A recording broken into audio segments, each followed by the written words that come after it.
Change no fucking blouse up, bitch, I make it rain shower. You did that, they wouldn't know a thing about you if you still that. Chegou a hora da nossa reportagem especial. Há 30 anos, objetos voadores não identificados foram perseguidos por aviões caça da Força Aérea Brasileira nas áreas de São Paulo e do Rio de Janeiro. Você vai conhecer agora gravações inéditas desse episódio, que ficou conhecido como a Noite Oficial dos OVNIs. Foi assim que o Fantástico deu a notícia.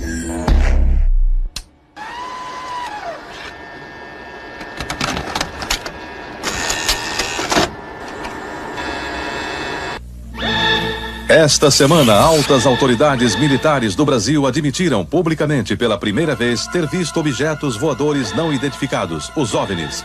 O próprio ministro da Aeronáutica, Brigadeiro Moreira Lima, deu a entrevista para informar que pilotos das bases de Santa Cruz, no Rio de Janeiro, e de Anápolis, em Goiás, chegaram até a perseguir e a ser perseguidos pelos objetos voadores não identificados na região de São José dos Campos, sobre o Vale do Paraíba, e trechos do estado do Rio de Janeiro.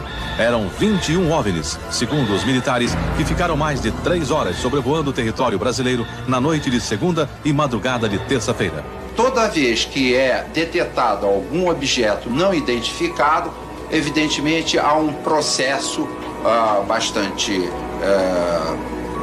eficiente de verificar se foi alguma aeronave que está voando sem um plano de voo aprovado, etc.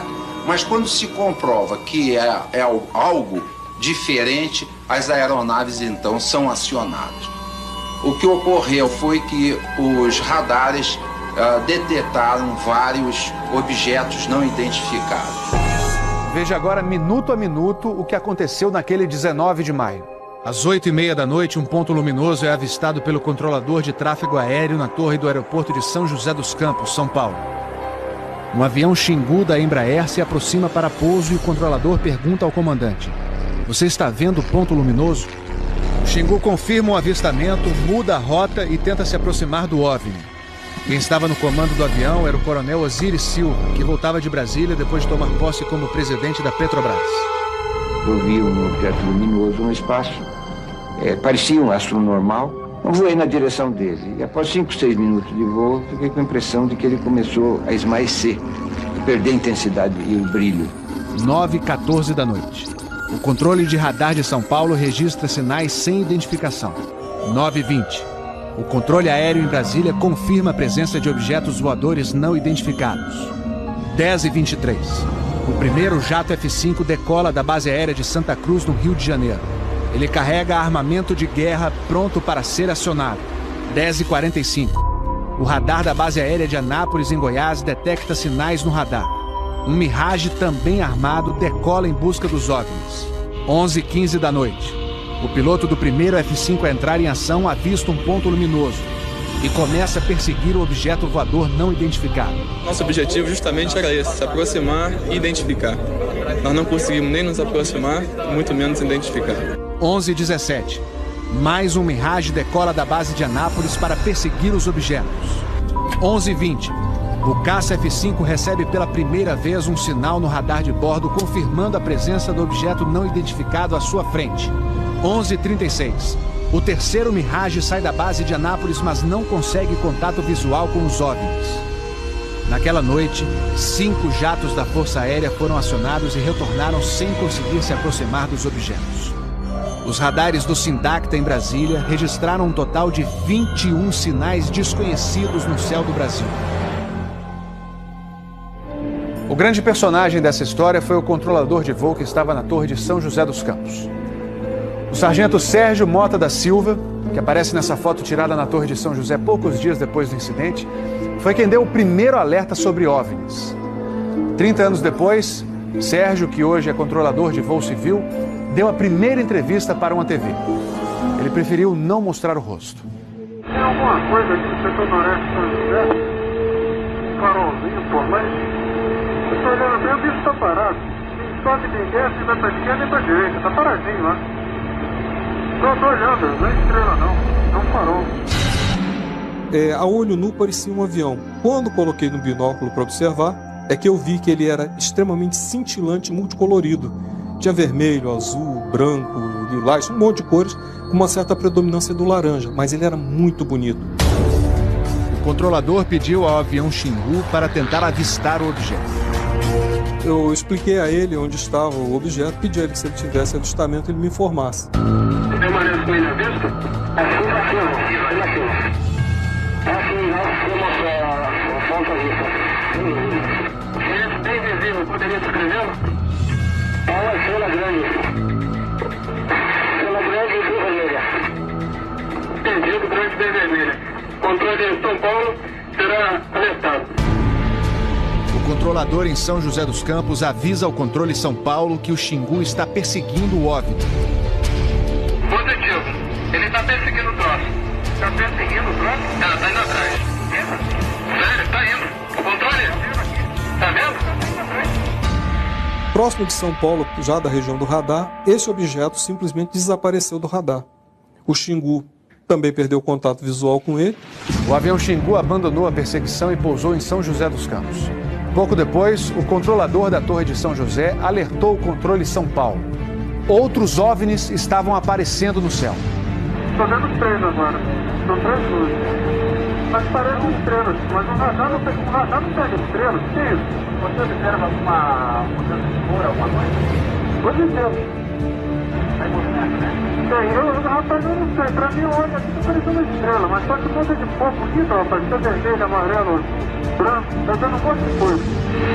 Pô, tão barato isso aqui. Deve ter uns sete por aqui já pelas fotos que eu tô fazendo aqui. Ainda bem que vocês estão vendo também, senão eu ia pensar que eu tô ficando doido. Pô, rapaz, tô arrepiado, meu irmão. Só 2 pontos brancos afastados mais baixos. Estão entrando na alinhamento da pista, além da cidade. Tem 2 altos aqui na alinhamento da pista e tem mais uns 2 ou 3 embaixo, do outro baixo agora.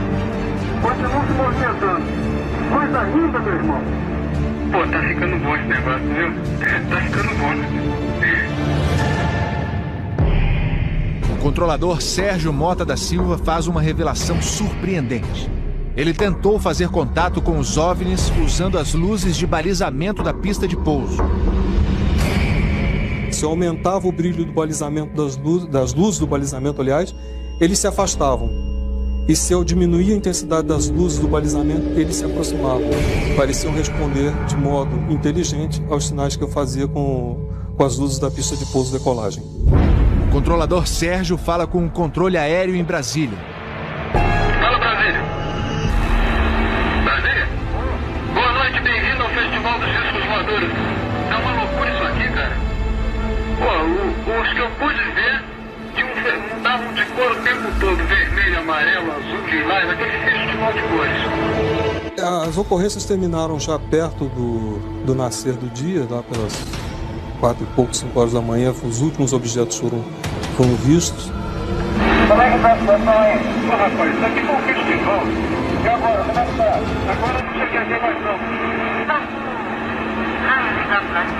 Você não informa nada. Positivo. Mas você não informa nada, não está cuidado. Positivo. O Fantástico também teve acesso às gravações das conversas entre os pilotos e a defesa aérea. Um desses pilotos era o capitão Armindo de Souza Viriato. Veja agora como foi que ele perseguiu um OVNI, com armamento pronto para ser usado. Eu tenho contato. Confirma? Estou em contato. Prossiga nesse contato, caçador. 7. Caçador passando a rojão. 7. Caçador passando a rojão. No código dos pilotos, isso quer dizer que o caçador, o avião caça, entrou na situação rojão. O míssil está pronto para disparar. Prossiga nesse contato. Bom, tem Judite agora. 7. Judite significa que o alvo está no radar. Ou seja, o piloto pode atirar se for autorizado pela defesa aérea. Mas neste momento, o alvo se afasta em alta velocidade. Está aumentando. Aumentando a distância, confirma. Afirmativo. A distância está aumentando de novo aqui. 7. Aumentando rápido, né? Comportamento muito estranho, ok?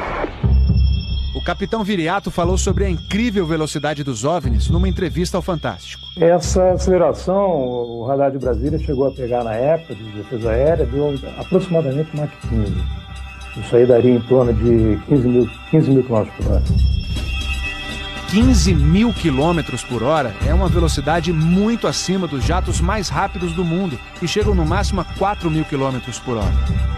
Um documento confidencial do Comando de Defesa Aérea de junho de 1986 concluiu: os objetos produziram ecos nos radares do sistema de defesa e também nos jatos que perseguiram os OVNIs. Houve contato visual dos pilotos. Os objetos atingiram velocidades supersônicas e mostraram capacidade de acelerar e desacelerar de modo brusco. E a principal conclusão do relatório: os fenômenos são sólidos e refletem inteligência, pela capacidade de acompanhar e manter distância dos observadores, como também voar informação. Não foi possível identificar a origem dos objetos. Foram esses dois ufólogos, pesquisadores de OVNIs, que conseguiram no Arquivo Nacional em Brasília a liberação gratuita dessas gravações. O fenômeno OVNI é real, existe, e o governo sabe disso, as Forças Armadas sabem disso. Essa documentação sendo exposta para o público permite que as pessoas entendam que isso não é brincadeira. Não tem como a gente falar que seriam naves extraterrestres, né? Eram objetos voadores não identificados. Não podemos dar qual a procedência deles, qual a origem. É alguma coisa inexplicável do nosso ponto de vista tecnológico à época e mesmo ainda hoje.